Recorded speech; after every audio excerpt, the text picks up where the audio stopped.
Hello, everybody. So we're firmly in the last month of 2019, and it's pretty much the time of year where we look back on the crazy year that was 2019.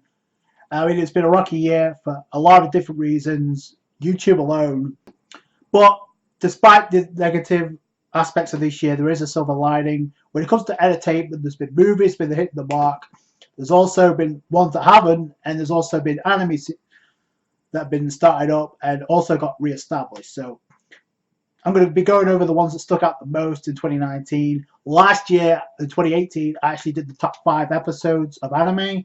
This year, I'm going to be covering the anime series that stuck out to me the most this year. And there's a lot to dissect. So, and I'm not going to go over everything in every single detail of all the series that stuck out to me because that would take all day. And honestly, I don't have that time. There's been a lot of new series that started up. Demon Slayer being one of them that went viral. Obviously, Fire Force, Doctor Stone.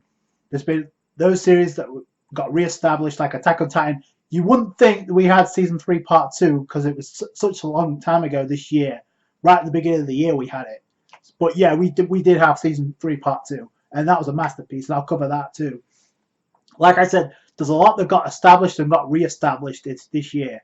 And what's crazy is 2020 could be even better, given what we know already. For all intents and purposes, I will be excluding the Seven Deadly Sins and My Hero Academia Season 4. Main reason being the Seven Deadly Sins Season 3 just got started up in October.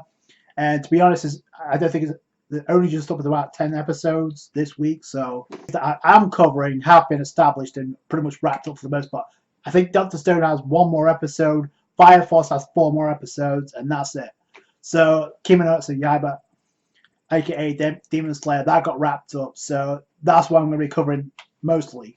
And obviously, when it comes to My Hero Academia Season 4, I've got to be honest, I haven't started watching it yet. I'm waiting for a lot of episodes to go. Same thing with Boruto, and honestly, the anime and the manga, because I haven't really been blown away by what I've seen so far. But like I said, I'm not ignoring it. I'm just waiting for certain episodes and chapters to go out before I cover it. Same thing with Black Clover. I think I'm up to about, last I checked, I was at episode 100. I know it's up to about 110 plus. So I'm just giving you a heads up right there. So let's cover it first with Demon Slayer. And obviously, I don't need to explain to you how popular this series is. And I'm not covering it because it is popular. I think there's qualities that stick out, and I think there's certain things that need to be worked upon. Hopefully, when we get season 2, that will be addressed. And obviously, the anime has exposed the manga big time to a huge amount of success that I didn't see coming. I don't think anybody saw coming. That was out of left field. The other thing is the animation. Yes, it is crazy good. I mean, it's almost scary how good it was. But more importantly to me is the story and the characters. The story needs a bit more work. The characters, some of them have been developed already. Only the main cast have been developed. There are some that got adapted by the end. We don't know much about Gyu, the one who actually spared Tanjiro and Nezuko in the first place to join the Demon Corps. So he was the one that put the recommendation in.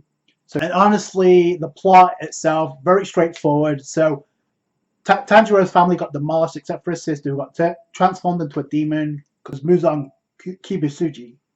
And obviously the lookalike of MJ if you watched a certain episode. But either way, he's a unique villain because, number one, he has a human wife and he has a human child. So, but you know they're going to get something bad's going to happen to them later down the road, I'm sure.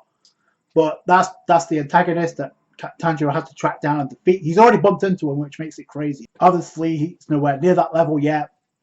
So that's the progression he has to get to. Also, he wants to turn his sister Nezuko, who is a meme all over the place, back to normal, to be a human. So that's where the conflict of the story lies. Very simplistic, but it's done very well. For work, especially when it comes to like adapting certain characters. Like Zenitsu got some shine. We got to learn a little bit more about him. I'm not gonna lie, I got kind of annoyed by him at first, and still am to some extent. But at least he got established, and the reason why he is the way he is. Inosuke, he's a character and a half, but he needs more development, in my opinion. He does. As of right now, the best character of Demon Slayer is So Kocho Shinobu is probably my favorite character as of right now, best female and best character right now, because she got established very late on, but she got established a backstory, a tie into another member of the Demon Corps, Suri, who got established also, who has, I guess, a connection with Tanjiro. He taught her how to like make her own choices and listen to her own heart, so that was kind of cool. But like I said, I don't have all day to like cover it. I do like the Hashras, the pillars right now, and there's obviously other characters that I want to get established even more. Rengoku's going to be a good one because we have a movie on the way, so that could be kind of cool for those anime owners who don't read the manga. So I don't know where season 2 falls in this. I think it's kind of smart. At the same time, I'm not so sure it's the right idea. I get why they did a movie. It's like they're trying to capitalize on the popularity right away. But it's a smart move, but at the same time, it could backfire very easily if they're not careful. So I don't know when the season 2 is going to be starting up, but I'm assuming it's going to be around 2020 or at least at the very latest 2021. Demon Slayer, is it a great series? You betcha. Can it be better? Yes. But it was a great kickstart. I don't think it's the greatest thing since sliced bread, and I know there's a lot out there that agree with me. I do think it needs some work on certain aspects, but it was a great series nonetheless from what I saw so far. Fire Force, which, to be honest, I got a late start on, but I'm going to tell you right now, I think it's a gem. It's a hidden gem that has its flaws and it has its strengths, like any series does. Like I said before with the Demon Slayer, if you've already seen the series, if you don't need me to tell you the plot of Fire Force, you already know what it is. Obviously, Shinra trying to locate his brother Sho, which currently he's now the main antagonist, and he's the main villain for Shinra to face by the end of season 1. Obviously, there's some crazy fights going on with Squad 8 going on, members of the White Clad, so that's pretty cool. The animation of the fight in the recent episode was great. No pun intended, it was fire. So, Maki, best girl. Actually, I'll take that back. Maki is one of the best girls. Really got a decent episode in the previous episode where she kicked ass like she usually does since her introduction. There is a little bit of fan service. In fact, I thought in the previous episode, in episode 19, there's a bit too much. But it does have its strengths and it does have its weaknesses, like I mentioned before. I think, honestly, my favorite character right now is Hibana, who's a huge fangirl of Shinra after Shinra actually took her down and set her straight. So that's usually what happens. But doesn't make it any less more impactful and epic, in my opinion. Also, Vulcan, obviously, I'm taking a liking to his character as well, where he's going.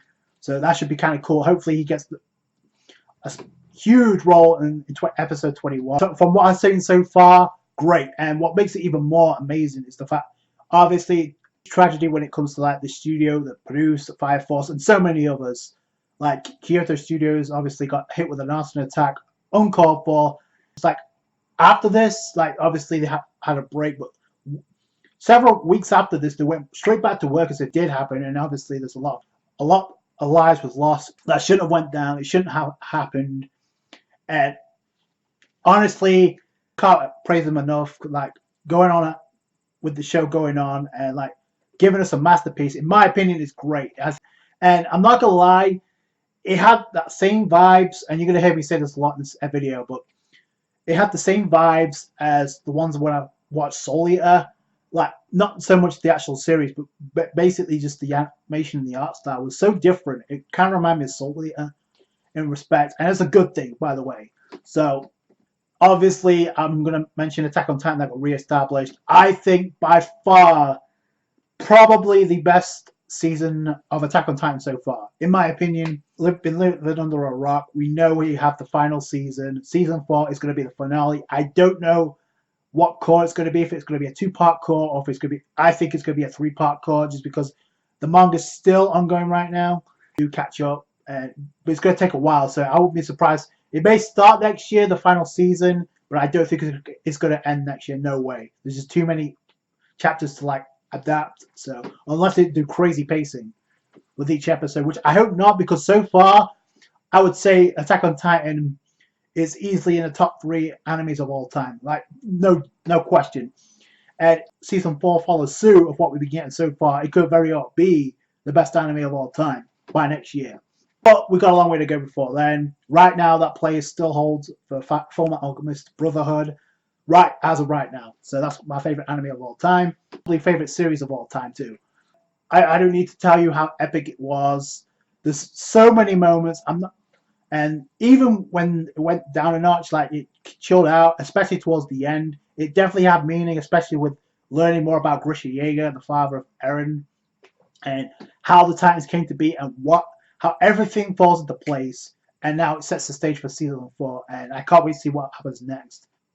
The scene that pretty much hit the mark hard, I don't need to tell you, was Levi was the MVP of season 3 part 2. He was probably the MVP of season 3 part 1 as well, honestly. He's the best character of the series, and for a reason. He slaughtered the Beast Titan and caught on the part of Levi doing his thing, but there's so much more that went down. There was actually a tease of Armin actually sacrificing himself, even though he actually got turned into a Titan himself. See how that worked itself out. There's so much that went down in season 3 part 2. It's nuts. It's hard to imagine that it actually took place this year because it's so long ago. But probably the best news starter in my opinion, when it comes to like 2019, no questions asked, is Dr. Stone. Like the new series that stuck out to me the most was Dr. Stone, and it wasn't the most action-packed series, and it didn't need to be. It has its own thing going on, and I like that it's different from any other shonen out there. Like so much on science and nature and chemistry. Like again, Fullmetal Alchemist, the way they have alchemy play a role and how they use it is very reminiscent to how I see Dr. Stone. They use it in very unique ways. Not only just how making things happen with Senku, who, by the way, is my favorite protagonist of 2019, no question. And what the show really does more better than probably most is like they highlight the side characters and make them relevant. Honestly, don't do, and if they do it, they don't really do it that well. But Dr. Stone does it great. The best new starter series, in my opinion, just because it has that it factor. It has everything you could want in a series. Like it doesn't focus so much on action, but it builds up the action because Senku versus Tsukasa and how everything falls into place. The importance of communication, what we'll be getting in the latest episodes, of building a phone from scratch. I can't imagine doing that. But it's been doing it, hammering it home. Like I said, it has those similar vibes as Fullmetal Alchemist, how they just use alchemy in such a way that will never be duplicated. But Dr. Stone has that same it factor. And in fact, obviously with one episode left, I'm probably going to read the manga. I already reviewed chapter 1 on this channel, but I'll wait and see how I would feel after the first season of Dr. Stone. And I can tell you right now, not a disappointment at all. It worked to get me more intrigued on what happens next. And it makes me wish there was 52 episodes instead of 24 episodes. But I know 24 or 26 or even 12 episodes is pretty much the sweet spot for any series that's starting up. That's just how good it is. And like I said, Senku, probably my favorite character. Probably, honestly, my favorite female is a toss-up between Ruri and Kohaku. They're just so... All the characters are well established, so... But if I had to pick a favorite female, it's a toss-up between those two. But Senku is my favorite character of the show, by far. So I can't wait to see what happens in the final episode. It's gonna suck to wait for it, but like I said, I may even read the manga, depending on how I feel. But right now, so far, so good. Like I said, there's been so many series that's got established and got so much exposure, a noticeable one. But like I said, every series that I've been watching has its place and they've hit a certain mark. To me, Dr. Stone has hit the mark the most, in my opinion. That's not a slight on the other series that I've been mentioning. That's just how I feel right now. Like I said, we have Jump Festa in a couple of weeks, so we should have a keen perspective of what to expect next year. An even better year in 2020, which is nuts because there was nothing wrong when it comes to anime in 2019. My thoughts, please tell me yours in the comments below. If they're similar to mine or if you disagree, that's fine. Just leave them in the comments. That's going to do it for today, guys. Thank you so much for watching. Like this video if you did. Subscribe to the channel for more. Catch you guys later. Thanks, guys. Bye.